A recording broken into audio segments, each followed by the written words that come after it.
Nous sommes le 4 juillet 2017 et nous avons le plaisir de recevoir à l'ISCC messieurs Aladjian et Demoblanc qui vont nous parler donc de leur parcours, de leur carrière, de leur début à la fois dans le Minitel, puis ensuite le passage dans les années 90 à Internet et au web.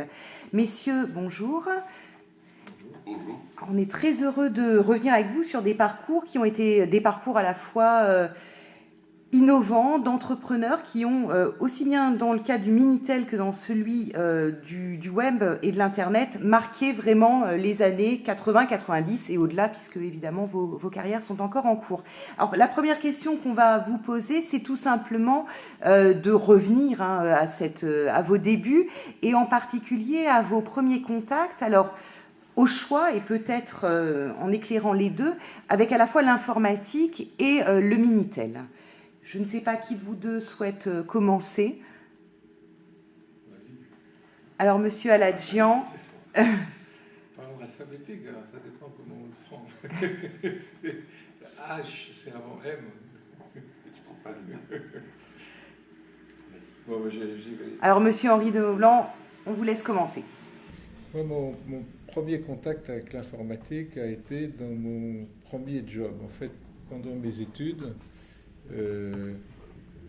j'ai fait Polytechnique et l'école des Ponts. J'ai surtout jamais voulu faire d'informatique, je détestais ça. Ça m'intéressait pas du tout. Il y avait des tas d'ordinateurs à notre disposition et ça ne m'intéressait pas du tout. Je voulais faire du cinéma et être producteur. Donc vous voyez, ça n'a rien à voir. Et puis en sortant de l'école, je me suis dit qu'il fallait que j'aille travailler dans un grand groupe multinational, au moins maintenant, pour voir ce que c'était. C'était un peu moins révolutionnaire, entre guillemets, que quand on est tout jeune. Et voir ce que c'était qu'une grande organisation m'intéressait. J'ai donc écrit à deux grandes organisations, au groupe Exxon et à General Motors. Le premier qui m'a répondu, c'est le groupe Exxon. Et j'ai rencontré un patron qui était français, formidable, et qui d'emblée me dit il faut que vous veniez travailler avec nous. On rentre dans la société de l'information. Je vais vous confier un projet finalement de digitalisation. On dit ça maintenant. Il s'agit de mettre en temps réel la gestion de la trésorerie et des comptes clients. Et donc je me suis retrouvé à être patron d'une équipe d'informaticiens et moi j'en avais jamais fait de ma vie. Et ma première confrontation a été d'essayer d'apprendre l'informatique pour pouvoir comprendre ce qu'on faisait. Et je me souviens très bien qu'au bout de 3 ou 4 jours, j'avais tout un plan de formation formidable. J'ai demandé aux gens qui me formaient s'il existait des livres parce que je comprenais rien de ce qu'ils me racontaient. On était en quelle année là ? On était en 1977. Et c'est à ce moment-là que j'ai compris, dans cette période, comment fonctionnaient les informaticiens. Quand j'allais chez mon médecin, il employait que des mots que je ne connaissais pas, mais je comprenais tout ce qu'il me disait. Et quand je parlais avec un informaticien, il n'y avait que des mots que je connaissais et je ne comprenais rien de ce qu'il voulait dire. Et j'ai donc été obligé d'apprendre l'informatique et tout ça à ce moment-là. Je suis resté 3 ans dans ce groupe et j'ai eu la chance de rencontrer les gens d'IBM. J'ai été dans les laboratoires de Santa Clara. J'ai travaillé sur des langages qui étaient très sophistiqués, qui s'appelaient l'APL et tout ça, qui permettaient de développer déjà des choses incroyablement modernes pour l'époque, sur des écrans avec beaucoup d'interactivité. Puis après, j'ai oublié tout ça parce que je suis parti diriger le défi français pour la Coupe de l'América. Donc ça avait strictement rien à voir, sauf que ça se passait aux États-Unis, en particulier à Newport, et donc proche de Boston. Et à Boston, il y avait Harvard, et à Harvard, il y avait le début ce qui est devenu Facebook. C'était pas à cette époque-là, mais c'est venu après. Mais il y avait à Harvard des étudiants qui utilisaient des Apple II, et qui avait créé un réseau, et dans l'université, ils communiquaient. Je ne sais pas si tu te souviens, il y avait la fameuse ligne 0. C'est-à-dire que dans un ordinateur, je crois qu'il y avait 24 lignes, plus une 25e qui était la ligne qui était au-dessus, qu'on pouvait utiliser de manière un peu pirate pour s'envoyer des messages. Et j'avais observé que les gars les étudiants d'Harvard, en fait, utilisaient le réseau de l'entreprise et la ligne 0 de leur ordinateur pour se donner des rendez-vous. Et ça m'a beaucoup frappé. Et puis, j'ai passé 3 ans là-dedans. Après, je me suis retrouvé au Nouvel Observateur. J'ai rencontré Claude Perdriel qui m'a demandé de venir travailler avec lui. Et je me suis occupé pendant 2 ans de lancer... le Nouvel Observateur a été un des pionniers de l'aventure du Minitel, tous les services du Nouvel Observateur. À Boston, si vous aviez... Est-ce que le réseau Internet était utilisé? Non, je ne sais plus comment ça. Enfin, c'était un réseau qu'il y avait dans l'université, qui était un protocole assez simple. Et il y avait beaucoup d'étudiants qui avaient des Apple II. Moi, je ne savais pas programmer sur... Enfin, c'était pas très compliqué. Et à cette époque-là, on ne savait pas encore... qu'on allait faire des ordinateurs domestiques autre chose que simplement coder. En fait, les gens qui achetaient des Apple, le Macintosh n'existait pas. Il y en avait quelques-uns qui avaient des traitements de texte, mais c'est surtout des gens qui étaient fanas et qui avaient envie de faire des programmes, des jeux et des trucs comme ça. Harvard était un des nœuds de l'Internet. Oui. C'est un des premiers. Il y avait des réseaux, moi pour tout vous dire, je ne savais pas très bien ce que c'était. J'avais déjà chez Exxon, on avait des réseaux, on utilisait aussi cette ligne pour communiquer entre toutes les usines du groupe. Mais je ne crois pas que c'était Internet, ça avait un autre nom le réseau, je ne sais plus comment ça s'appelait. C'était des réseaux très protégés, un peu plus que ceux d'aujourd'hui, et sur lesquels c'était assez compliqué de pouvoir communiquer d'un endroit à un autre.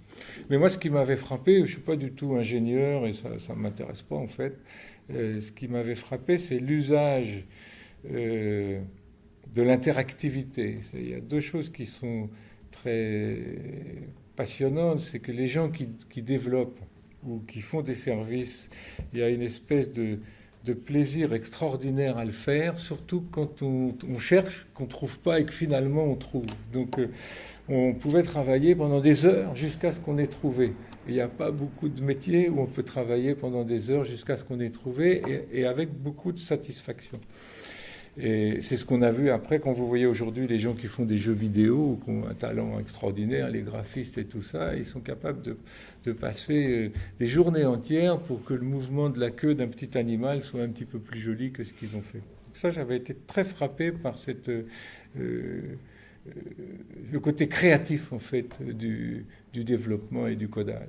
Et puis en même temps, ce qui était marrant, c'est que à Harvard, normalement, ils faisaient ça pour travailler, sauf que finalement, les usages dérivaient, et c'est Landaré, avec les dernières nouvelles d'Alsace, qui a été père de ce qu'on a appelé après les messageries roses, en utilisant les mêmes fonctionnalités. Tu te souviens Donc voilà comment je me suis retrouvé là-dedans, complètement par hasard, en fait. D'accord. On va revenir, bien sûr, sur cette première étape, ensuite cette première... aventure au sein du Nouvel Observateur du Minitel. Mais on va se tourner vers vous, Monsieur Aladjian, pour savoir si de votre côté aussi, c'est un parcours, alors quand je dirais d'autodidacte, vous nous avez quand même rappelé que vous étiez polytechnicien, vous aviez quand même un intérêt pour comprendre les choses de toute façon. En tout cas, voilà, mais bon... une appétence, en tout cas, vous intéresser à un certain nombre d'éléments, aller voir ce qui se passait à Harvard ou autre. Monsieur Aladjian, de votre côté, comment commence votre parcours et vos premiers contacts avec justement également l'informatique et le Minitel? Alors moi, c'est parfaitement autodidacte parce que au départ, j'ai fait des études tout à fait littéraires. Et par ailleurs, avec plein de trous, parce que j'ai fait toutes mes études au Liban pendant la guerre, donc il y a des tas de moments où en fait, je ne suis pas allé à l'école. Donc je me suis retrouvé en France en 79 avec l'intention de faire du cinéma. Bon, toi aussi. D'accord. Moi j'en ai fait. Moi aussi j'en ai fait.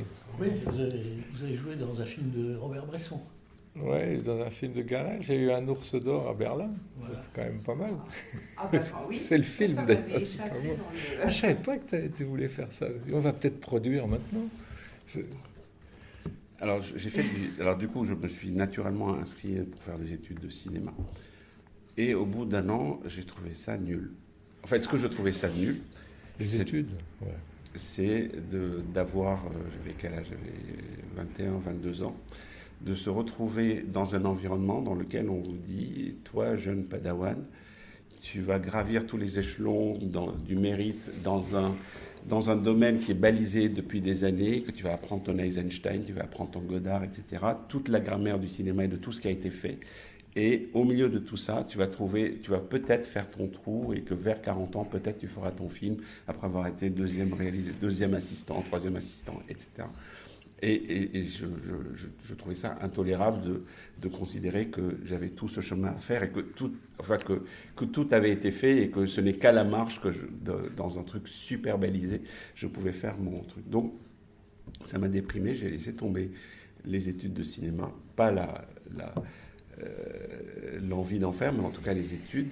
Et comme j'étais libanais et comme je devais avoir une carte de séjour, je me suis inscrit au PIF, parce qu'il fallait que j'ai une inscription pour m'inscrire, et je me suis inscrit à Censier en sciences et techniques de l'expression et de la communication avec une dominante sémiologie. Je ne savais pas ce que c'était.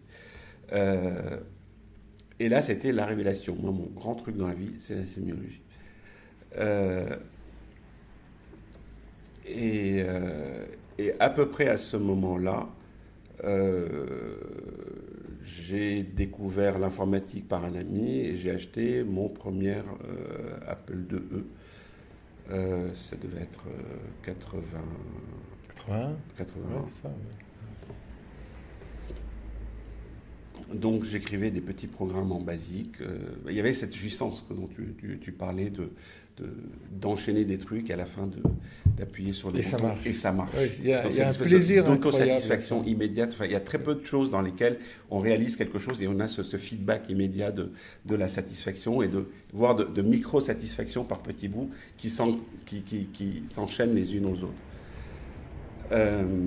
Donc je faisais ça et en dernière année de Sémio à Censier, je devais prendre un cours et comme je suis assez bordélique, je me suis pris au dernier moment et le seul endroit où il y avait encore des places, c'était un cours, une UV qui s'appelait télématique. Bon, il y avait TIC à la fin, donc ça pouvait pas être mal. Mais j'avais à peine entendu parler du programme Télétel, de Vélizy, de machin. Et je me suis inscrit à ce cours et c'était là pour le coup la vraie révélation. C'est-à-dire que j'arrivais dans un domaine qui était à l'opposé du cinéma, parfaitement vierge, puisque à l'époque il devait y avoir 10 000, 15 000 Minitel. C'était avant le grand... En 82-83. Oui, il n'y avait même pas les Minitel, il y avait ces trucs de matra blanc qu'on branchait sur la télé. C'était sur la télé, ouais. Ça s'appelait... C'est fou qu'il y ait eu c'était du télétexte. Et qui avait créé cette UV télématique c'est un type qui s'appelle Alain Ray, qui n'est pas le Alain Ray de la Grande-Mère. Du Robert. Oui. Mais qui est génial quand même. Et il avait même créé une des premières boîtes de Télétel. Enfin, il fallait... grand respect. Et il faisait des trucs comme le premier roman sur Télétel. C'était... Alors qu'il n'y avait pas, il n'y avait pas encore de kiosque, il n'y avait pas de 3615, etc. Tout ça, c'est grâce à Terry et Giscard. C'est quand en 78, ils valident le plan Minitel, c'est comme s'il y avait un président aujourd'hui qui validait un plan à 50 milliards à peu près, quand on remet les chiffres. Donc il y avait une espèce de positivisme sur l'avenir et sur ces technologies qui étaient représentées par Giscard qui était président, parce qu'on lui avait expliqué. Il y avait André Giraud, et France Télécom qui étaient très... ils étaient très novateurs. Hein.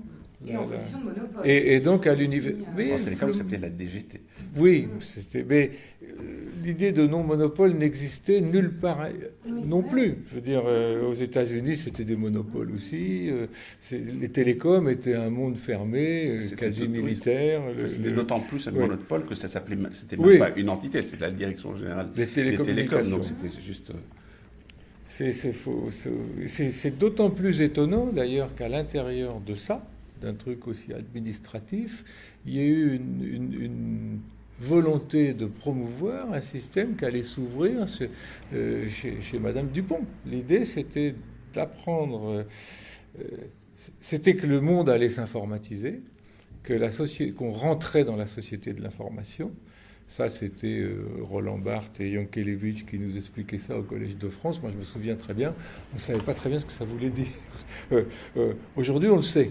Mais je me souviens des conférences de ces gens-là qui nous expliquaient qu'on était passé de la société industrielle à la société de je ne sais plus quoi, et puis qu'on allait rentrer dans la société de l'information. Et ils étaient des visionnaires, ces gars-là. Parce que la société d'aujourd'hui, c'est exactement ça. L'information vaut plus que tout le reste. Et si on prend des livres d'Alvin Toffler, La troisième vague, qui, dans les années 80, il décrivait exactement ce qui s'est passé depuis. Et d'ailleurs, on en parlera tout à l'heure, mais une des raisons pour lesquelles, contrairement à ce qu'on a raconté, la France n'est pas du tout nulle dans le monde de l'Internet, ni en termes de services qui sont offerts, ni en termes de technologie, ça vient de là. C'est que vous avez dans les années, disons, 75 à 95, tout un écosystème qui s'est construit autour du Minitel, mais qui a permis à des boîtes d'informatique d'être super bons.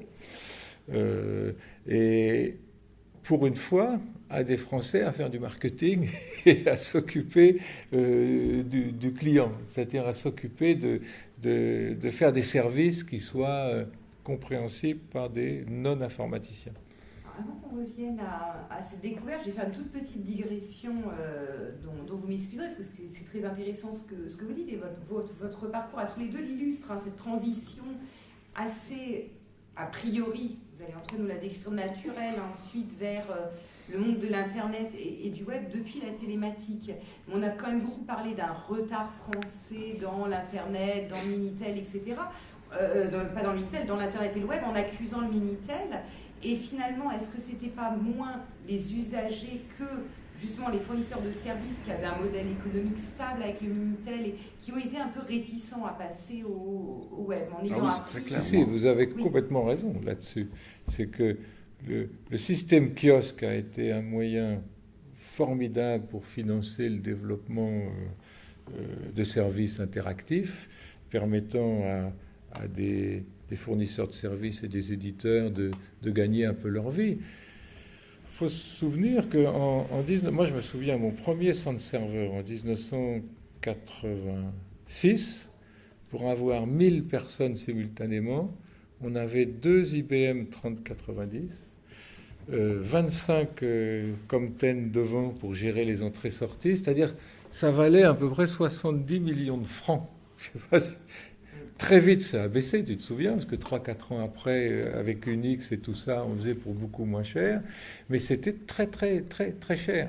Et donc le kiosque a permis à une économie de se développer, en grande partie financée par les bureaux.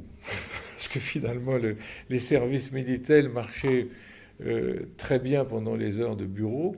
Les gens appelaient du bureau, ou bien les gens ne savaient pas très bien combien ils dépensaient. Donc, mais en même temps, ça a aussi déterminé le type de contenu qu'on a trouvé sur Minitel. C'est que le modèle technique du Minitel, le fait qu'on avait des canaux simultanés qui n'étaient pas étanches, des canaux fixes, les coûts de location de ligne et les frais fixes, faisaient qu'en bonne gestion, la préoccupation d'un gestionnaire d'un centre serveur télématique, c'était la métrique de base, c'est la saturation par canal par jour. Donc le truc, c'est pendant combien d'heures par jour je peux remplir ce canal sur le maximum de jours par semaine. Et c'est là qu'on passe l'ensemble des besoins. C'est quand on fait son analyse marketing, on le fait à l'aune de ça. Quels sont les usages, quels sont les contenus que je vais pouvoir utiliser. Donc par exemple, si je fais du tiercé, ça peut attirer beaucoup de gens, mais ça va faire une affluence d'accès sur une période de temps très courte, qui est l'arrivée des courses. Pareil pour la bourse, c'est que le temps d'intérêt pour la bourse. À l'inverse, l'intérêt de la messagerie rose d'un point de vue économique, c'est que la consommation de messagerie rose commence très tôt le matin et se termine très tard le soir. Donc en termes de saturation de lignes, mais de manière parfaitement objective.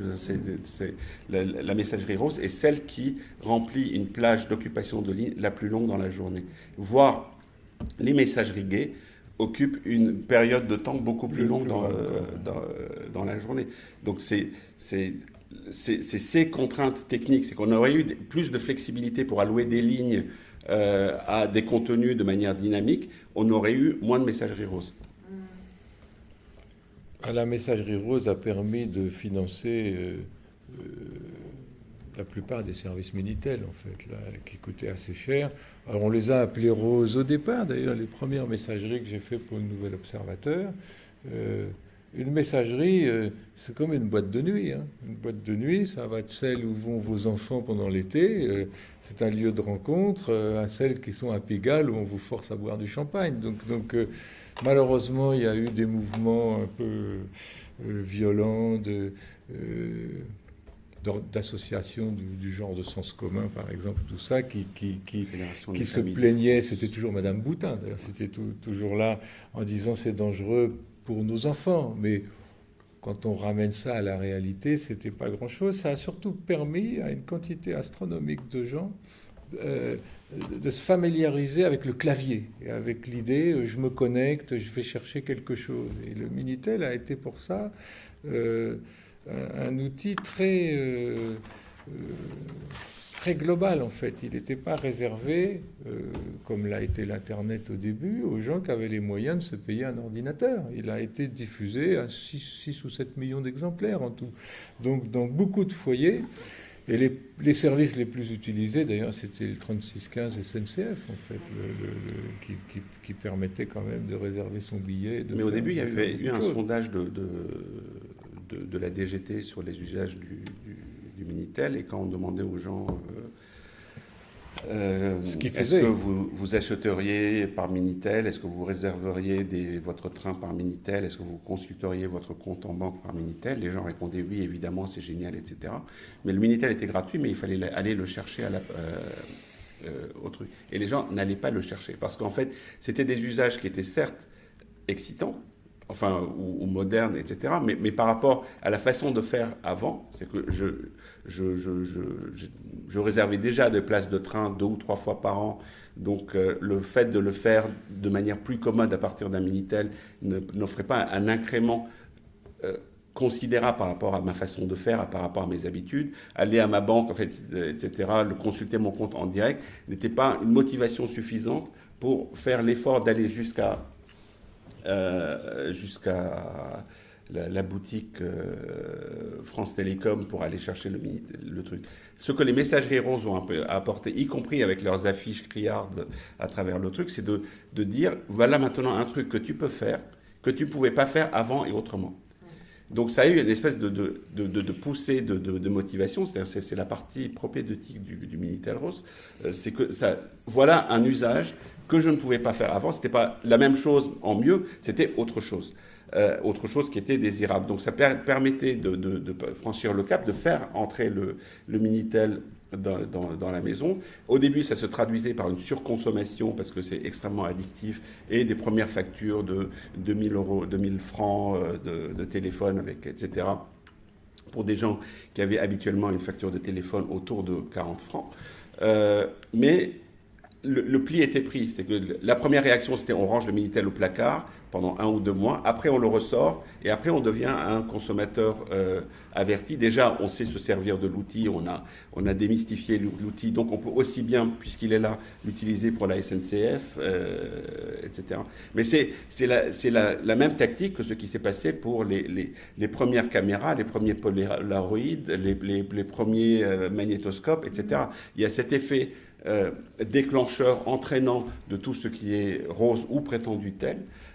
Parce qu'en fait, comme Henri le disait, il n'était pas spécialement rose. Cette étiquette rose a été apposée sur le Minitel parce que, malgré tout, c'était une nouvelle classe d'entrepreneurs, qui était une notion qui n'existait pas réellement en France à cette époque-là. C'est que les gens qui faisaient du Minitel dans le 3615, il y avait d'une part la presse, et d'autre part des tas de petits entrepreneurs sortis d'on ne sait où, qui faisaient ces trucs-là, et ils faisaient une espèce d'informatique indigne qui coûtait pas des millions, mais qui coûte tout. Donc il y a une espèce de révolution, et cette étiquette rose a été collée dessus pour un peu dénigrer cette nouvelle classe d'entrepreneuriat, de gens qui faisaient des trucs, par rapport au clergé informatique traditionnel. Alors que le contenu, quand on allait sur 3615 Aline, on discutait de politique et de sionisme. En fait, Mythique et Facebook viennent de 3615 Aline. Quelque part. Donc cette envie de discuter avec des gens, etc., c'est quelque chose qui est profondément ancré et il existait à l'époque. On ne l'a pas découvert avec Mythique. Non, et ça c'est un truc que la DGT n'imaginait pas du tout. Moi, j'ai un souvenir d'une réunion avec Jacques Dondou, qui était à l'époque patron de la DGT, François Aurault, Claude Perdriel et moi. On venait chercher du pognon. En fait, les investissements informatiques à faire étaient totalement impossibles à soutenir par les groupes de presse qui n'ont jamais eu d'argent. Il ne s'agissait pas de dépenser quelques centaines de milliers de francs. Faire un serveur, c'était 3, 4, 5 millions minimum, voire de l'endettement. Et la DGT, parce que ça s'appelait comme ça, a eu l'intelligence de se dire, pour que ces investissements soient rentables, il faut qu'on communique dessus. Non seulement il faut qu'il y ait des services, mais il faut qu'il y ait des gens qui en parlent, parce que sinon on n'y arrivera jamais. Et donc les seuls qui peuvent nous aider à le faire, c'est les groupes de communication, parce que marginalement la publicité, ça coûte 0. Et donc Dondou a décidé à l'époque de financer de façon très élevée les groupes de presse, le Parisien, Sud-Ouest, La Voix du Nord, le Nouvel Observateur, Le Monde. On allait chercher des dizaines de millions. Tout ça, ça passait par l'agence de l'informatique dont Alain Gesmar était le vice-président, un vieux 68 ans. C'est un moyen aussi de faire taire l'opposition. Il y avait une énorme opposition au début de la presse au Minitel, notamment partie de Mémoire de Ouest France. Oui. Est-ce que c'est alors la presse a eu peur, et là ils ont été vraiment mauvais. La presse a eu peur que les petites annonces leur échappent à cause du Minitel. Et là, ils se sont complètement trompés parce que le Minitel n'était pas adapté pour la recherche de petites annonces et beaucoup trop cher pour l'utilisateur. Par contre, ça a apporté le Nouvel Observateur. Je ne dirais pas qu'on l'a sauvé, mais pendant une période, on l'a plus que sauvé avec les résultats qui venaient du Minitel, qui étaient on gagnait 25 millions de francs par an. Donc 25 millions de francs par an avec une petite boîte grande comme la table et pas de personnel. Pour un groupe de presse qui aime financer les journalistes, les enquêtes, etc., c'était une manne fantastique. Et la DGT, de manière très intelligente, s'est dit, pour y arriver, il faut que je leur donne de l'argent pour qu'ils puissent financer, embaucher des équipes informatiques et développer des services. Et donc on faisait des dossiers de recherche et développement qui était un peu bidon, entre guillemets, et c'était l'agence de l'informatique qui nous donnait les moyens de le faire. Et que vous prenez tous les grands groupes de presse, ils ont tous été financés comme ça. Par contre, disons, 18 mois ou 2 ans après, des entrepreneurs indépendants, comme le coût de ces choses-là avait été divisé par 10 pratiquement en 2 ans, se sont mis eux-mêmes sur le marché. Et c'est là que des tas de nouvelles boîtes se sont faites, en partie par des gens comme moi qui venaient d'endroits qui étaient des groupes de presse et puis qui se sont dit on va le faire nous. Mais ce qu'il faut retenir, moi le souvenir que j'ai, c'est que il y avait une implication au niveau le plus haut de l'État dans ce projet avec une volonté sociétale extrêmement forte. C'est-à-dire que et c'est là où on peut dire que, une fois n'est pas coutume, mais enfin sur ces grands projets, les Français ont été plutôt vachement bons. C'est-à-dire qu'ils ont, dès le rapport Nord-Amain, là, relisez-le, il est intéressant ce rapport, c'est assez facile. Ils disent, demain, tout va se passer par l'information au travers des ordinateurs. À l'époque, les ordinateurs... Moi, quand je suis rentré dans le groupe Exxon, un ordinateur, un terminal d'ordinateur, il y en avait dans la tour Esso qui était à la Défense, il y en avait un par étage. Il y avait que les compagnies aériennes qui avaient des trucs extraordinaires. Mais dans une société comme Exxon, on pouvait simplement mettre un nom et on donnait le code client. Et le terminal devait coûter, si mes souvenirs sont bons, je crois que ça coûtait 50 000 francs. Juste un poste de télé, en fait. Et donc, de penser à cette époque-là que l'avenir allait être une explosion de ces choses-là et donc forcément une réduction astronomique des coûts pour que ça puisse exister, c'était très très visionnaire. Monsieur Alain Jean, Donc pour vous, c'est pas l'annuaire électronique qui a été l'application, c'est quand même sur la base, au départ, le Non, parce que Minitel, c'était le prétexte. C'est le prétexte. Parce que quand tout est dit, à un moment donné, il faut se mettre dans la tête de l'utilisateur. On lui demande un truc qui est aller. Ça a beau être gratuit, à un moment donné, il faut faire l'effort d'aller chercher l'appareil. Et si vous n'avez pas ce truc qui dit. C'est que vous avez beau penser que c'est bien de consulter l'annuaire sur le truc, que tout ça est très moderne, etc. Ça ne crée pas une espèce d'urgence. Vous ne dites pas, il faut absolument que demain j'aille le faire. C'est comme les systèmes de sécurité, de protection. Tant que vous n'êtes pas cambriolé, vous ne faites pas installer un système de sécurité. Vous dites toujours que c'est utile, que c'est probablement bien, etc. Mais tant qu'il n'y a pas une urgence et une envie immédiate. On a rattrapé un certain échec de l'annuaire électronique en faisant ce que... Oui, enfin, c'était pas un échec l'annuaire électronique, mais c'était pas suffisant. En fait, d'abord, il y avait les pages jaunes qui étaient vachement bien faites, qu'on voulait déposer chez vous, etc. Et ce qui a déclenché la prise de passion des Français pour le Minitel, qui a quand même 6 ou 7 millions de gens qui ont été les chercher, donc c'est pas un petit chiffre. C'est qu'effectivement... À l'époque, un ordinateur, ça faisait envie, mais c'était hors de prix, puis on ne savait pas très bien quoi faire. Une fois qu'on avait acheté un Apple II, moi j'en ai acheté un, j'en ai rien fait en fait. J'ai fait des programmes de basique, mais ça n'apportait pas de service concret. Et donc les Français se sont dit, gratuitement, j'ai une sorte de début d'ordinateur. Et c'est là où, d'un point de vue sociétal, ça a été une réussite. C'est que d'une certaine façon, ça a fait rentrer dans des millions de foyers ce petit objet qui, petit à petit, a préparé les gens à ce qui est aujourd'hui le fait qu'ils ont tous des ordinateurs. Alors ensuite, plutôt sur la fin, il y a eu le fait que, par exemple, les résultats d'examen étaient donnés sur... Oui, mais c'était vachement bien, mais c'est venu après, ça. C'est venu après. Les premiers trucs qui sont venus, c'est les jeux, l'innovation, c'est ça. les c'est quiz pourquoi j'en ai et les besoin. messageries.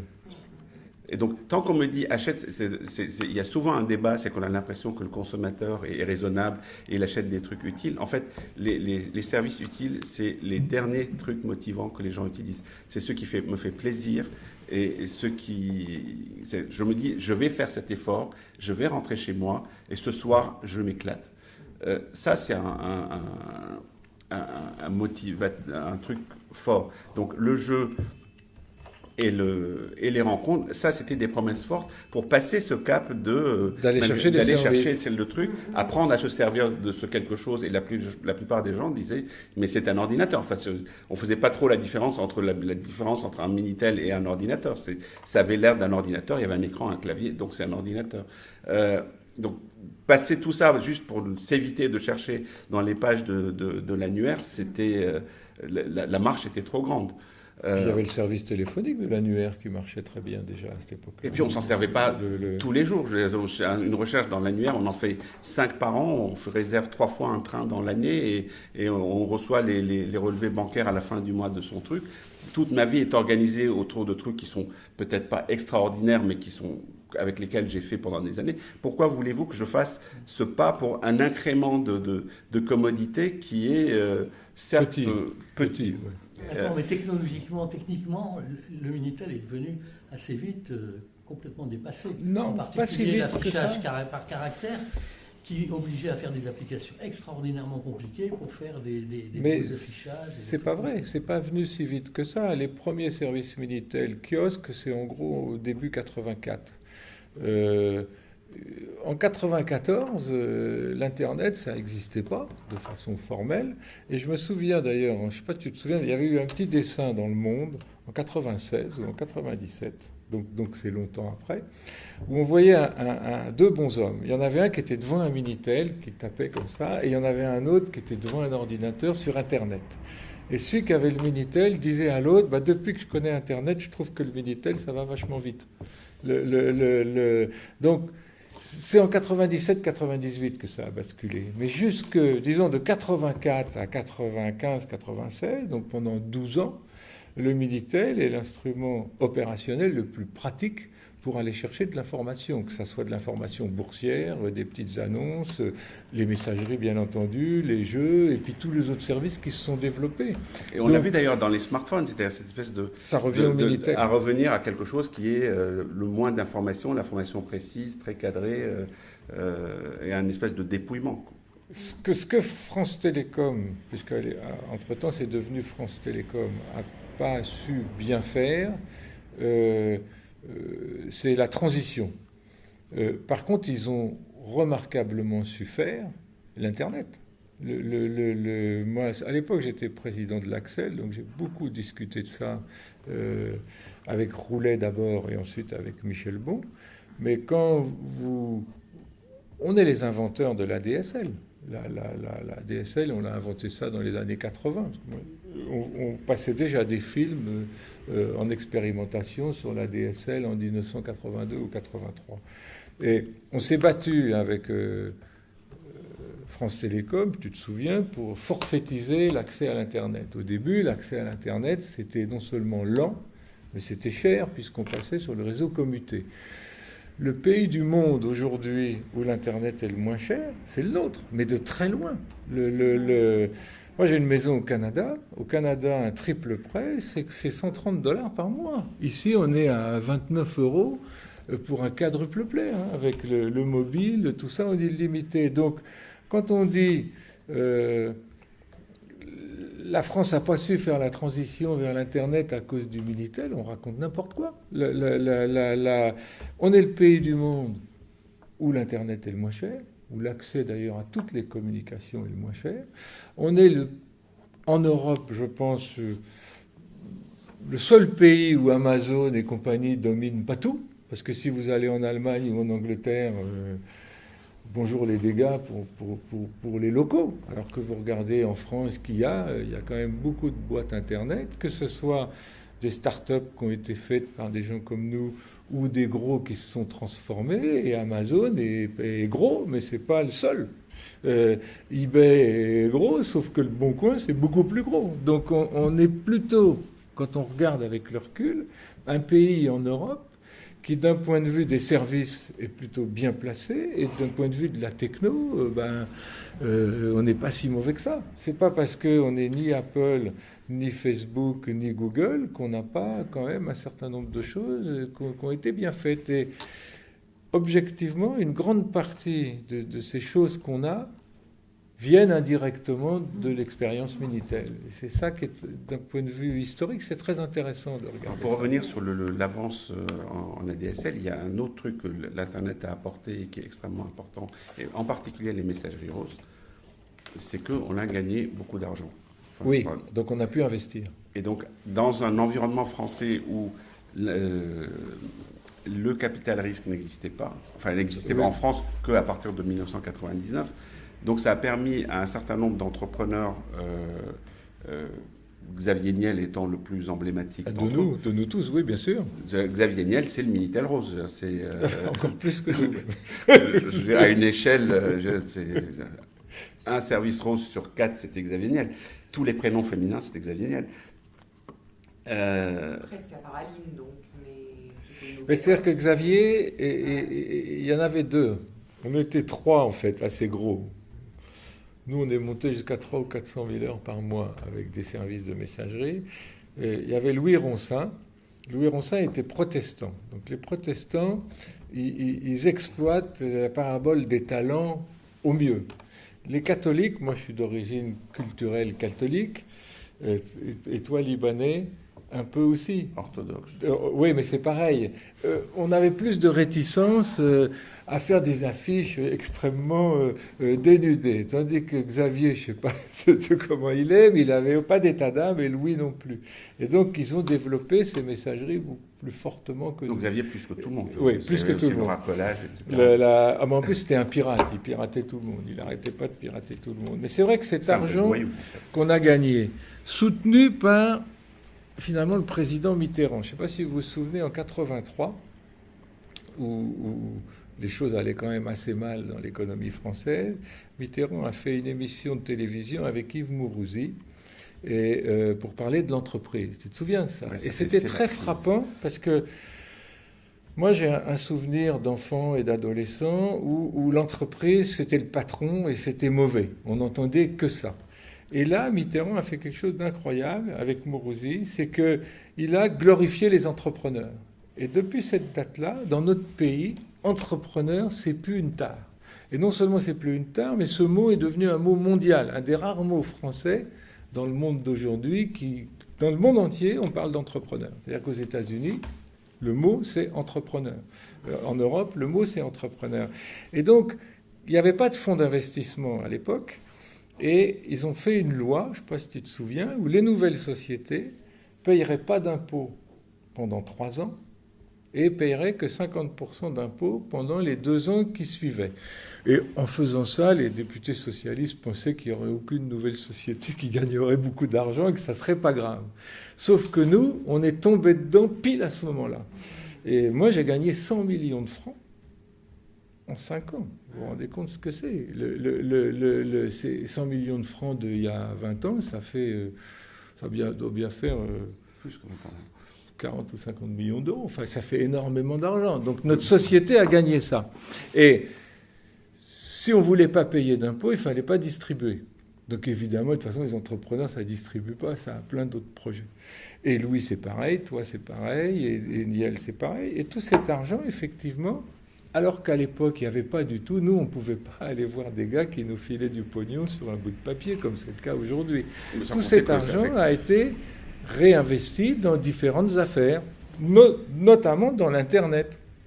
Tu as investi beaucoup dans certains trucs. Moi, c'est comme ça que j'ai fait Aquarelle, que j'ai fait chapitre.com, que j'ai fait... Là, c'est comme ça que j'ai créé FranceNet, qui est la première boîte d'Internet en France.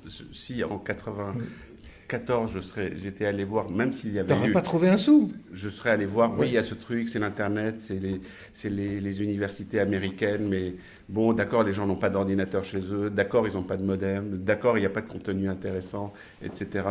S'il vous plaît, donnez-moi de l'argent, on m'aurait rayonné. Aujourd'hui, c'est très différent. Ce qui était cool, c'est que j'étais riche. Et que racontez-nous un peu, parce que du coup, on vous a laissé au moment où vous étiez avec, c'est Alain Ray en formation télématique. C'était le début de votre UV. Vous découvrez cet univers et vous ne nous avez pas dit, en gros, de là à FranceNet, qu'est-ce qui se passe de votre côté? Donc vous découvrez la télématique par hasard. Donc au début, c'est très très excitant intellectuellement, mais on ne voit pas du tout comment on peut gagner de l'argent avec. On ne pouvait pas en gagner avec la sémiologie non plus, donc c'était cool.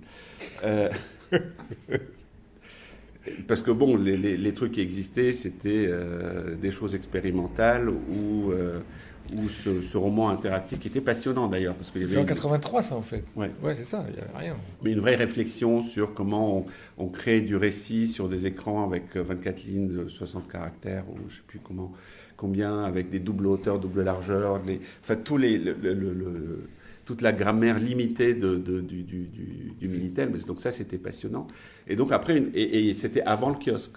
Donc il n'y avait aucun modèle, à part celui de l'abonnement, qui était envisageable, à moins d'avoir un vrai business, d'être une banque, etc., et d'utiliser le Minitel comme truc périphérique.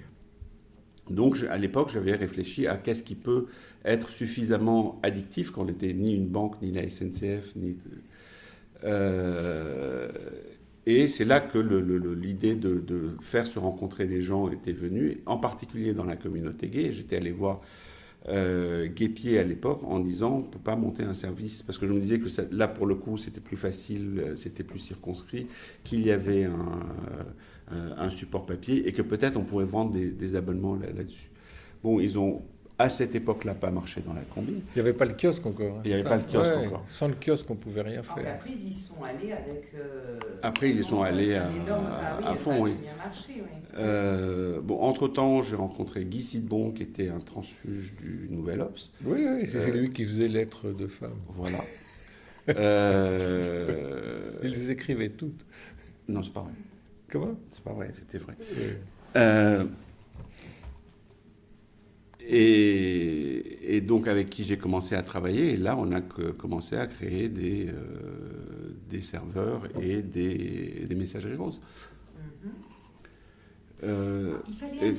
Je pensais qu'à l'époque il fallait un numéro de presse pour pouvoir créer une messagerie rose, il suffisait de... Il fallait un journal. Mais tout le monde faisait... On a tous fait des journaux. On a fait des faux journaux. Ok, donc c'était pas un obstacle à la création Non, c'est d'un service. Ça coûtait rien de faire un journal. On faisait des lettres confidentielles, il y avait même des boîtes qui faisaient des lettres confidentielles sur mesure pour servir uniquement de numéro de commission paritaire. D'accord, donc vous avez aussi fait une partie des services donc, que vous développez étaient aussi dans les messageries roses. Évidemment. Ouais. Heureusement. Oui. Et voilà, après j'ai racheté la boîte de Guy Sidbon et j'ai gagné beaucoup d'argent. Sauf qu'au début des années 90, je me suis dit que bon, moi j'avais un ordinateur à la maison depuis longtemps, enfin j'avais des Apple II, puis des Mac, etc. Puis je rencontrais des gens qui en avaient et on commençait à faire les premiers trucs en PAO. Et donc cette idée vraiment de l'empowerment, c'est-à-dire que localement, je ne suis pas simplement un consommateur passif de quelque chose qu'on a prévu pour moi, mais que localement j'ai une espèce de force de production locale qui me frustrait quand j'arrivais sur Minitel où j'étais corseté dans une interaction qu'on avait prévue pour moi et où je ne pouvais rien proposer. Et je pensais que ça n'allait pas dans le sens de l'histoire et qu'il fallait prévoir l'étape suivante. Et le chaînon manquant de qu'est-ce qui manque, c'est que je peux produire localement, probablement qu'il manque un chaînon je peux distribuer ou prolonger cette capacité de production par un canal de distribution qui est beaucoup plus neutre qu'un modèle France Télécom qui était extrêmement contraignant, parce qu'on signait des tonnes de papier, il fallait avoir un numéro de commission paritaire, il fallait passer des... Bon, tout ça était parfaitement vivable, mais pas très spontané et très facile à faire. Donc j'ai commencé à regarder tout ce qui pouvait exister comme alternative possible. J'ai découvert l'Internet en 91 à Yerevan, Arménie. Très étrangement, parce que j'étais parti avec un ami du Canada en Arménie c'était en pleine guerre du Karabakh, donc l'Arménie est un pays enclavé autour de plein de pays hostiles, et la préoccupation de la diaspora arménienne était d'aider les Arméniens d'Arménie autrement qu'en leur envoyant de l'argent et autrement qu'en dépeuplant le pays en faisant venir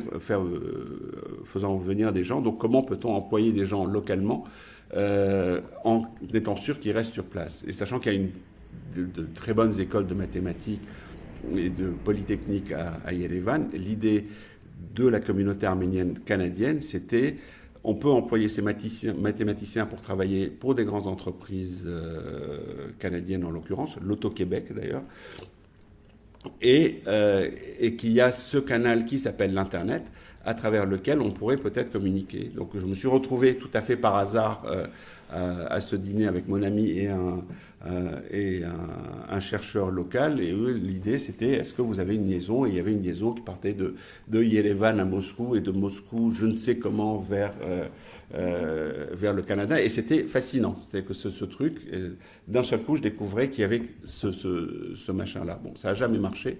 Mais du coup, rentré à Paris, j'ai commencé à voir ce que c'était ce truc-là, l'Internet. J'ai trouvé un serveur à Boston qu'on appelait en longue distance. Avec le 19, on faisait. Oui. Oui, je me souviens de ça. Qui se connectait à l'Internet, mais c'était l'Internet pré-web, c'était l'Internet juste en ligne de commande, donc il fallait taper des commandes Unix, etc. Malgré tout, il y avait cette espèce de truc grisant qui était je tape telnet.apple.com et je reçois un truc qui me dit bienvenue à Apple, et j'étais soudain à Cupertino depuis mon chez moi du 15e où je pouvais aller sur Sony JP. Donc juste cette espèce d'ivresse qui faisait sauter les barrières du Minitel, de trouver des forums dans lesquels on parlait de Star Trek et de tout et de n'importe quoi sans visiblement le contrôle de personne.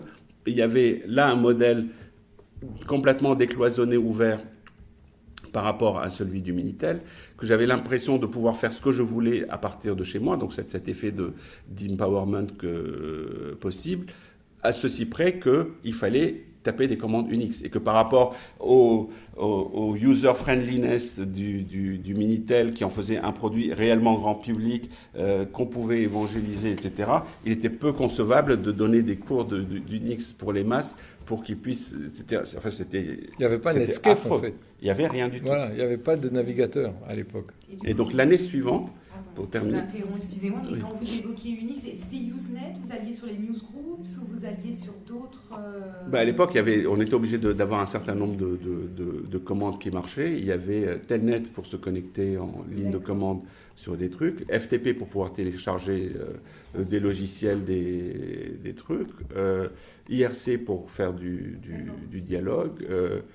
Il y avait Gopher qui était l'ancêtre du web avec des menus plus structurés de documents, les forums Usenet, Finger, Whois, D'accord, oui, vous avez exploré toute la panoplie. Et Calvacom, vous avez utilisé aussi un petit peu Calvacom, c'était un service en ligne. Première adresse Internet. Ouais. C'était un service en ligne. Et il y avait aussi des cités, des échanges, des choses qui se passaient sur Calvacom. Est-ce que c'est un peu... Justement, je vais y venir. Ah bon, je vous laisse y venir. Et donc, en novembre 93, je retourne au Canada pour voir le même ami, et nous allons chez Hydro-Québec, voir un ami à lui qui était ingénieur, et qui dit regarde, je viens de recevoir ce truc, c'est trop génial. Et il sort Mosaïque, première version du navigateur, et il ouvre ce machin. Et soudain, il y a un texte qui s'affiche très lentement, une photo en noir et blanc, qui était la photo de Christian Huitema. Et un texte avec différentes tailles de caractères, en Times Roman, centré à la main, parce que le tag centré n'existait pas encore. Le fond était gris. Et il clique sur des liens et on passe de page en page. Et il clique sur un lien, on attend genre 20 minutes, et il y a un son qui est téléchargé et joué localement. Et c'était Star Trek. C'est le genre de moment, ça s'appelle un aha moment, mais avec plein de points d'exclamation derrière. C'est que le moment de la certitude, en se disant, c'est ça. C'est pas beaucoup de moments dans la vie où on a des certitudes sur ce qu'il faut faire. C'est je sais pas ce que c'est. Je ne sais pas comment ça marche, je ne sais pas comment on gagne de l'argent, je ne sais pas quel est le business derrière, mais c'est ça que je dois faire, c'est ça le sens de l'histoire. Et donc je suis rentré en France en me disant, je vais créer une boîte de ça. Ça s'appelle l'Internet. Je ne sais pas comment je ferai. Bon, la première chose, parce qu'il y a un problème de poule et d'œuf, évidemment, si on veut faire, alors que c'était pas notre culture. Notre culture en tant que Minitéliste, c'était pas du tout de se préoccuper de l'utilisateur. France Télécom gérait le merdier d'avoir à gérer des millions de gens, de récupérer l'argent de chez eux, de les connecter, etc. Nous, on faisait la partie confortable qui est, je monte un serveur, les gens se connectent, j'établis une facture par mois à France Télécom qui me paye rubis sur l'ongle, etc. Alors que là, le truc, c'était de se coltiner l'utilisateur final. C'était un choc. Mais il fallait commencer par ça. On ne pouvait pas dire je vais faire des contenus et je vais attendre que quelqu'un se débrouille pour qu'il puisse y avoir accès. Donc il fallait commencer par être fournisseur d'accès. La première question, c'était comment je fais pour me connecter à l'Internet. Heureusement, grâce à l'Internet, j'ai pu trouver comment se connecter à l'Internet. C'est toujours en passant par Boston, etc., en allant sur les forums, j'ai pu recruter des gens. Ta première liaison, elle était sur Boston ? Non, là j'étais toujours en 19 en passant par Boston, mais j'allais sur les forums, notamment à l'université de Lyon, où il y avait 3 ou 4 types qui connaissaient bien le sujet et que j'ai pu embaucher parce que ce qui était cool, c'était qu'à l'époque, des gens qui étaient passionnés par Internet, il y en avait 17, et que du coup c'était très facile de les trouver et de les recruter. Après, j'ai pu acheter une première liaison à Pipex en Angleterre, donc j'avais une liaison Paris-Londres pour avoir de l'Internet. Et un jour, sur un forum de Calvacom, il y a un type de Calvacom qui a dit « Oui, on est en train de préparer notre accès à Internet qui marchera en novembre. » Et je me suis dit, ah ben non, je vais commencer le 8 juin parce que c'est mon anniversaire. Et comme ça, si je crée une boîte le 8 juin, je pourrais fêter chaque année mon anniversaire le jour de la boîte sans que ce soit un abus de bien social. Et j'ai acheté de la pub dans les journaux parce qu'il fallait le prévoir 2 mois à l'avance en disant les autoroutes de l'information arrivent. Parce qu'Internet, ça voulait rien dire à personne. Le mot à la mode, c'était autoroute de l'information. ouverture le 8 juin. Donc du coup, en plus, ça me forçait à commencer le... 93 94 94. 94. Il y a encore rien, Oléane Et donc, à peu près au même moment, il y a Oléane qui est apparu. Qui commence, oui. Et WorldNet, c'est-à-dire Xavier Niel. Donc moi, j'ai démarré le 8 juin, Xavier Niel a démarré le 15 juin. Et on passait tous les deux par le même opérateur, Pipex.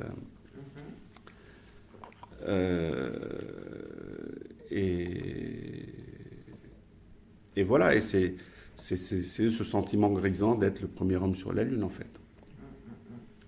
Et l'accomplissement de ce rêve, autant quand je faisais du cinéma, j'avais l'impression que tout avait été fait. Bon, là, on a la panique inverse qui est mais si c'est une bonne idée, pourquoi c'est moi qui l'ai eue? Oui, est-ce qu'elle va être bonne? C'est-à-dire que moi, j'ai l'impression qu'elle est bonne, mais qui je suis, moi, par rapport à tout le reste. Vos collaborateurs de l'Université de Lyon, là, quel rôle ils ont eu? Simplement d'exécutants ou bien ils ont... Moi, je ne suis pas ingénieur du tout, donc je ne savais pas du tout comment ces choses-là se faisaient. Donc, au début, j'ai rencontré des boîtes d'informatique en disant je veux monter un serveur d'Internet. On m'a dit oui, très bien, on va vous monter ça. Et ils me faisaient des propositions pour des hubs Ethernet. Ils pensaient que j'avais un problème de prononciation. Parce qu'au début, j'étais même un peu déçu. Quand je parlais des gens, ils me disaient oui, pas de problème, je vous envoie une proposition. Genre, le commercial que je rencontrais, paf. Donc je me disais merde, si c'est comme ça, tout le monde a de l'Internet, je suis le seul à pas le savoir.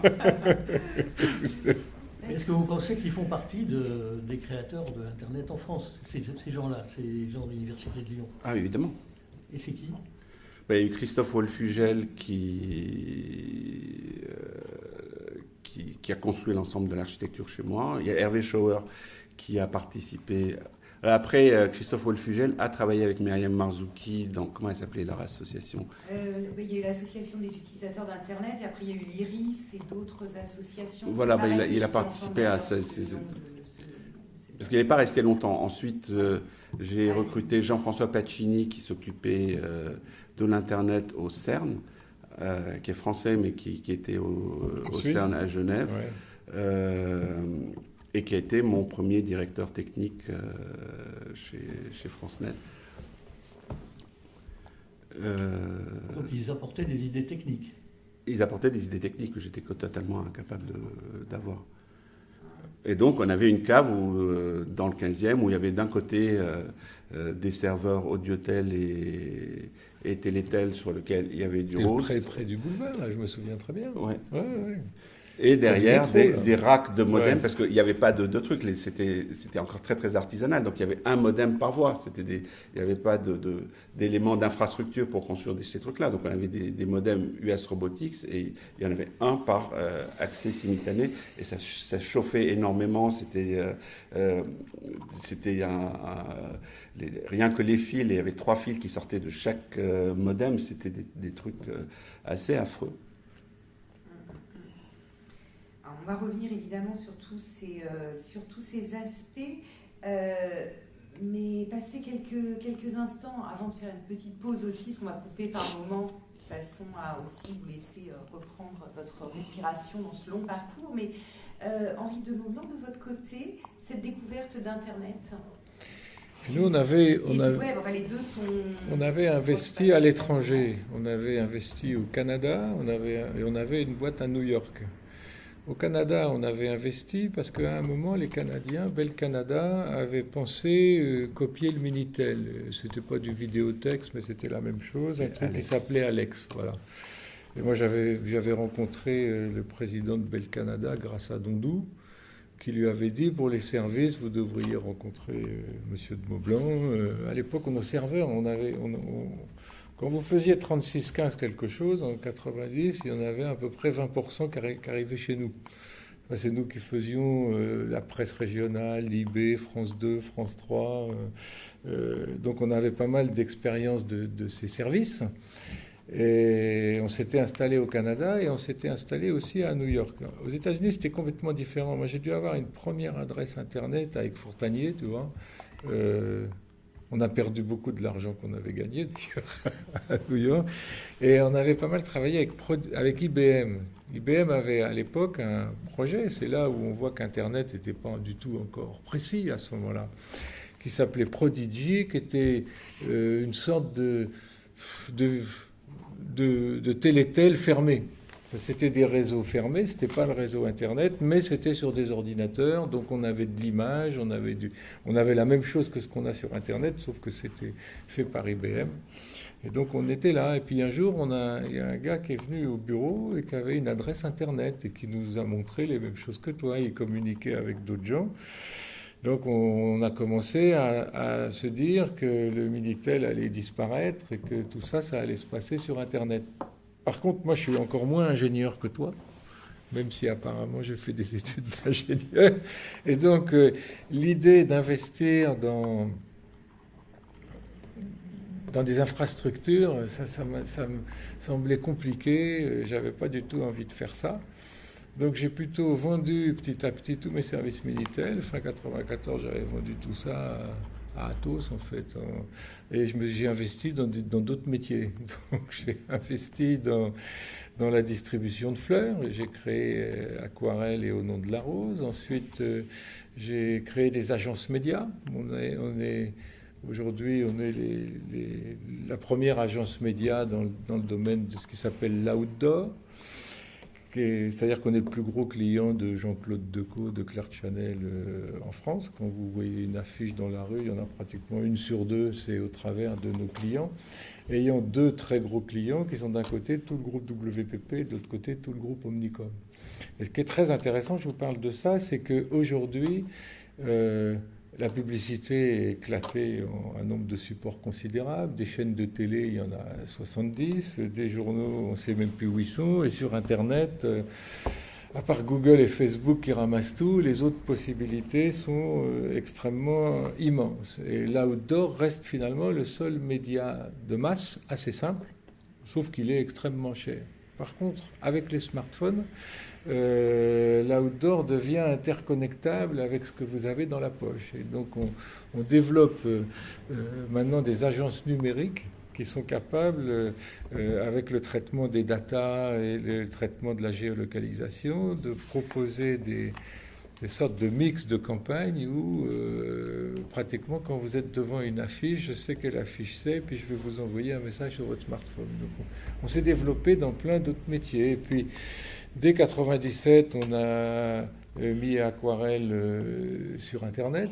Aujourd'hui, Aquarelle, bon, c'est tout petit, mais enfin, ça fait quand même 50 millions de chiffre d'affaires. Et il n'y a plus un seul magasin, j'ai vendu tous les magasins. Et ça démarre en fait effectivement en boutique d'abord. Aquarelle. Et après, ça passe en ligne. À un moment, En fait, vous faites un retour dans...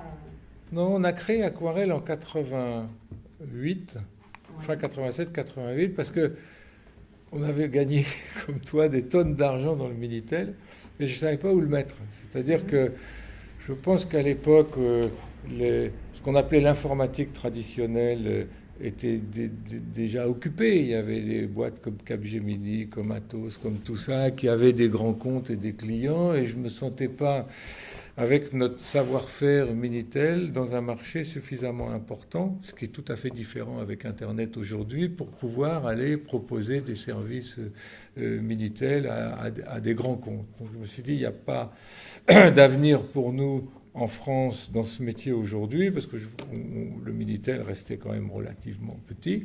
Par contre, ça vaut le coup d'aller à l'étranger. Donc on a été en Italie, on a été aux États-Unis, on a été au Canada avec le Minitel. En Italie, c'était plutôt successful. Au Canada, on a plutôt tout perdu. Aux États-Unis aussi. En Espagne, ça a bien marché. Oui, mais on a été trop tard en Espagne. Et puis, je me suis dit, je vais investir dans d'autres métiers.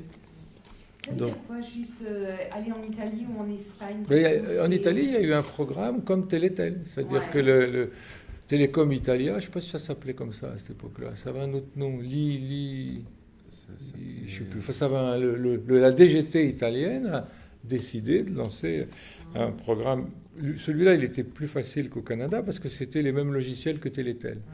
En fait, France Télécom, ce qui n'était toujours pas France Télécom, la DGT avait donné, je pense, les logiciels au lieu de vouloir les vendre.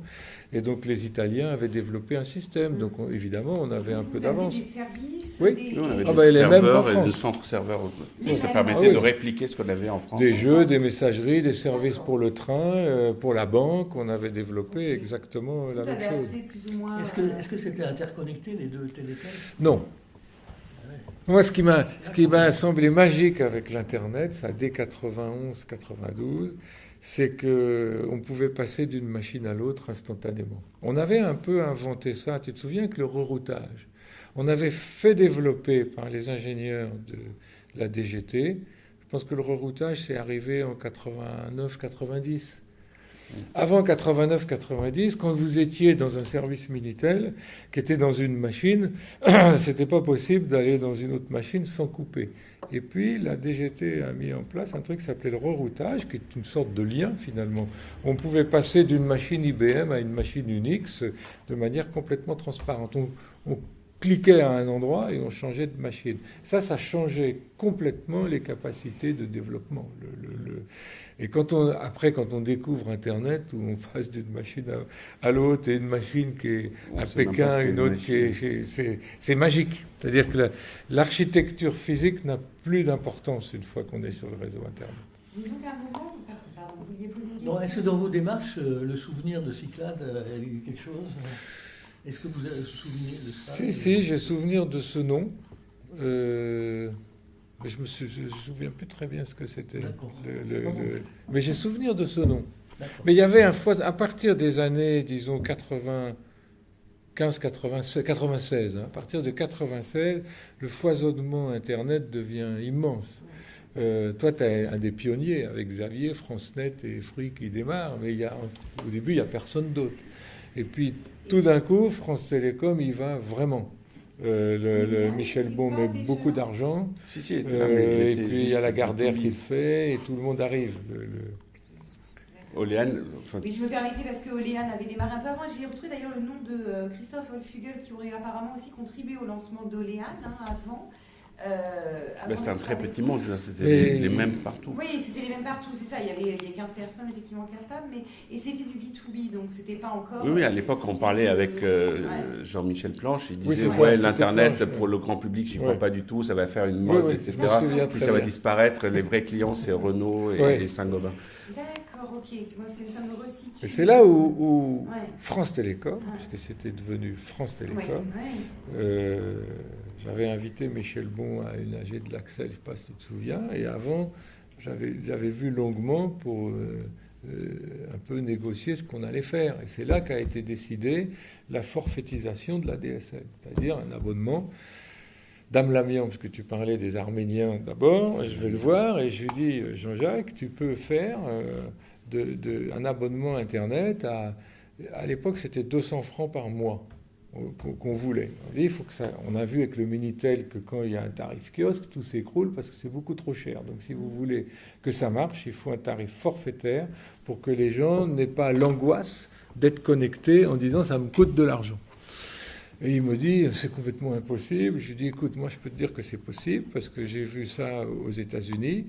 La DSL, c'est en plus les Français qui l'ont inventé. Vous gagnerez plein de sous avec un forfait comme ça. Puis 2-3 mois après, Jean-Jacques me rappelle, il me dit « T'as raison, on peut le faire ». Et à ce moment-là, ils l'ont lancé.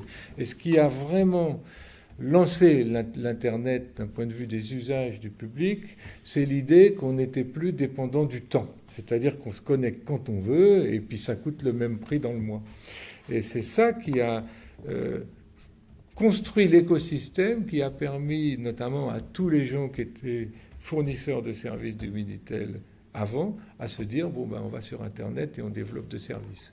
Et ça a commencé par Mythic et compagnie, qui, eux, ils étaient obligés de trouver des business models entièrement nouveaux. Les commerçants, on s'est mis à vendre des marchandises. Donc, vendre des marchandises, c'était normal de payer avec sa carte de crédit, etc.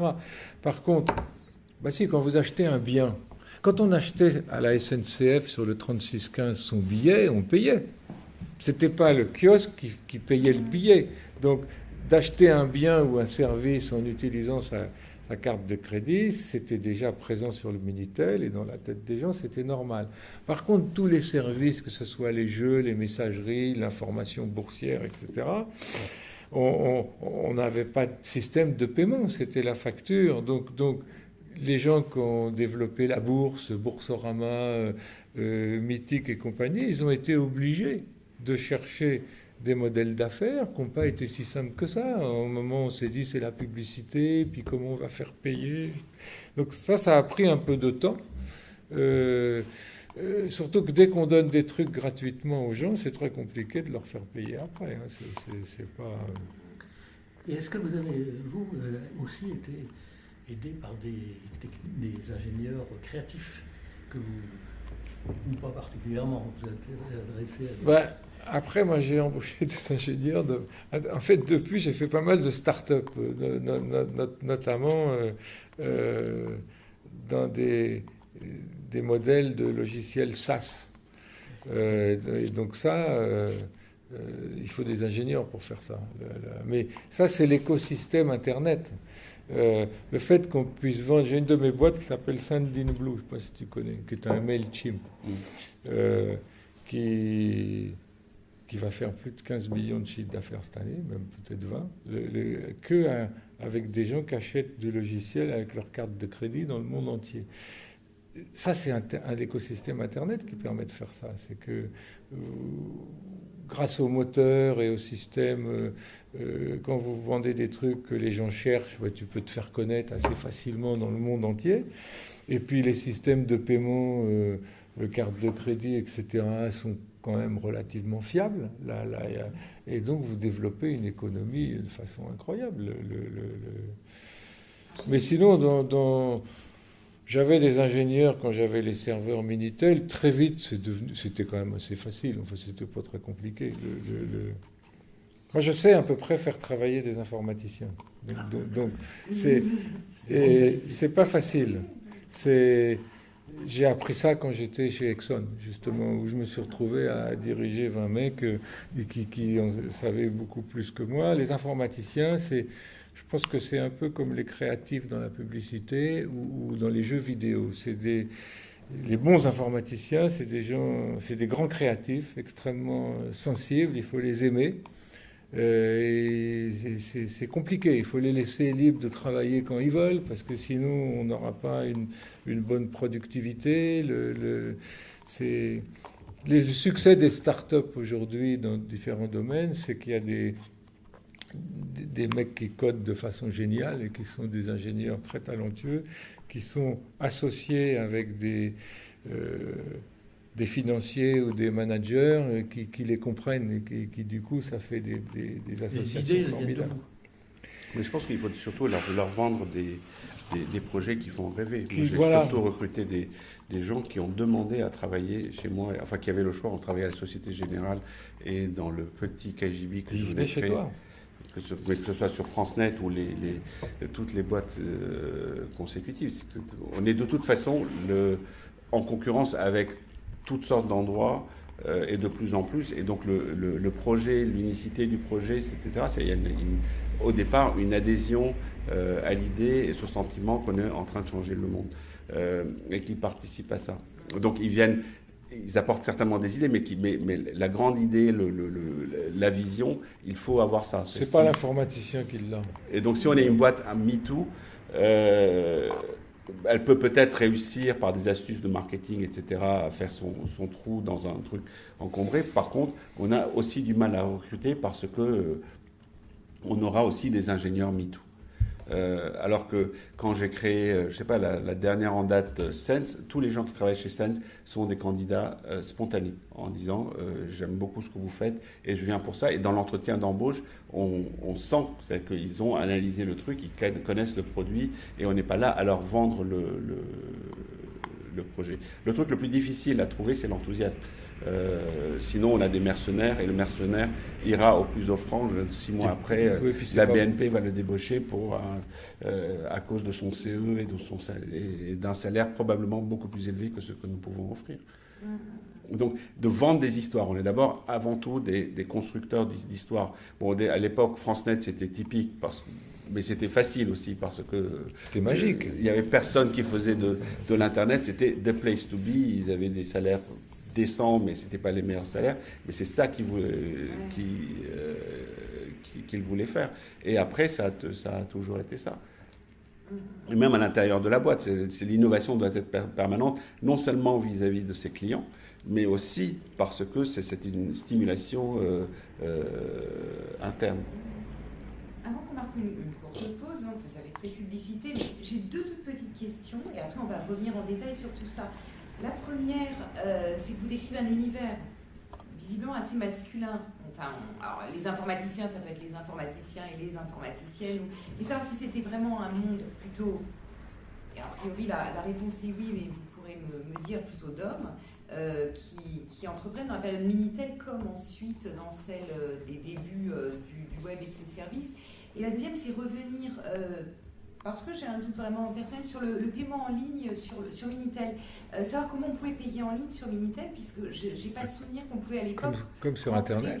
On mettait son numéro de carte. Ouais. Seulement pour rentrer ses... C'était bien plus sécure sur le Minitel que sur Internet. C'est un réseau fermé. D'accord. Et ça arrive à quel moment, ce paiement? Très vite, pour acheter ses billets de train, très très vite. D'accord. Ouais. D'accord, parce que je pensais qu'au départ, la Redoute, etc., on pouvait choisir, mais qu'après, on continue à envoyer un chèque ou à payer par... Non, mais la Redoute et tout ça, ils n'ont vraiment pas du tout compris l'avenir, en fait. Il fallait le catalogue. En fait, le catalogue, c'était beaucoup plus simple que le Minitel. Tandis que, et quand ils sont passés sur Internet, ils ont continué pareil. C'est pour ça qu'ils n'ont pas du tout intégré la dimension tout à fait différente de ce que proposait l'Internet par rapport à un catalogue. Mais pour revenir à ce que vous disiez sur les femmes, dans le Minitel, on en a eu 2 ou 3 qui étaient très emblématiques, comme Cécile, par exemple. Et je pense qu'aujourd'hui, il y a plutôt beaucoup de femmes. Moi, je vois je vois à peu près une vingtaine ou 25, pratiquement tous les 2 mois, 2 fois par mois, je vois des gens qui viennent me voir pour qu'on investisse dans le start-up. Il y en a pratiquement 1 sur 2, c'est des femmes. Et donc le monde change. C'est pas parce que c'est de la techno qu'il n'y a pas de femmes, c'est le monde qui change. C'est-à-dire il y a de plus en plus de femmes. Par contre, les ingénieurs, c'est pas des femmes. Non, les ingénieurs sont pas des femmes. Mais le marketing, enfin même le désir d'entreprendre. D'ailleurs, si vous allez au machin, là, Café Xavier, là, il y a plein de femmes. Moi, je suis sidéré. Et je pense même que les femmes vont prendre le pouvoir, de toute façon, d'ici 50 ans. Il y a un livre, moi j'ai aussi une petite maison d'édition avec mon ami Marc Guillaume, vous savez, l'économiste. Et on a publié un livre il y a 3 ou 4 ans qui s'appelle, je crois, « Il faut sauver les garçons ». Et qui montre, à juste titre, que dans le monde d'aujourd'hui, et c'est encore plus vrai dans la population émigrée, les garçons sont en train de rater leurs études, alors que les filles ne les ratent pas. Les garçons sont matures beaucoup plus tard, et comme ils sont, entre guillemets, survalorisés, ils ne foutent rien à l'école. Et vous savez qu'il y a plein d'écoles de commerce où il y a des quotas, sinon il y aurait que des filles. Donc la population ingénieure, elle n'est pas encore très féminisée. Je pense que c'est 20% dans un truc comme ça, à Centrale, à l'X et tout. Je pense que c'est un maximum de 20%. Mais ça, c'est en train de changer. Et dans le monde de l'entrepreneuriat, notamment tout ce qui touche au marketing, au e-commerce, il y a plein de filles. Hein. J'ai encore il y en a plein. Et puis elles sont vachement plus sérieuses que les gars. Et dans les années 90 aussi? Non. Mais comme pour le reste. Oui. Au début des années 2000, chez FranceNet, sur 300 personnes, le staff, tout mon COMEX était féminin. Tous les ingénieurs, en dessous, tous les techos, c'était des mecs. Mais la boîte était dirigée que par des femmes. Qui ont été attirées aussi par ces... les femmes, elles ne me racontent pas de salade. Donc c'est technologie, d'un point de vue service, communication, etc. Merci beaucoup. On va s'arrêter là quelques instants et on va reprendre après...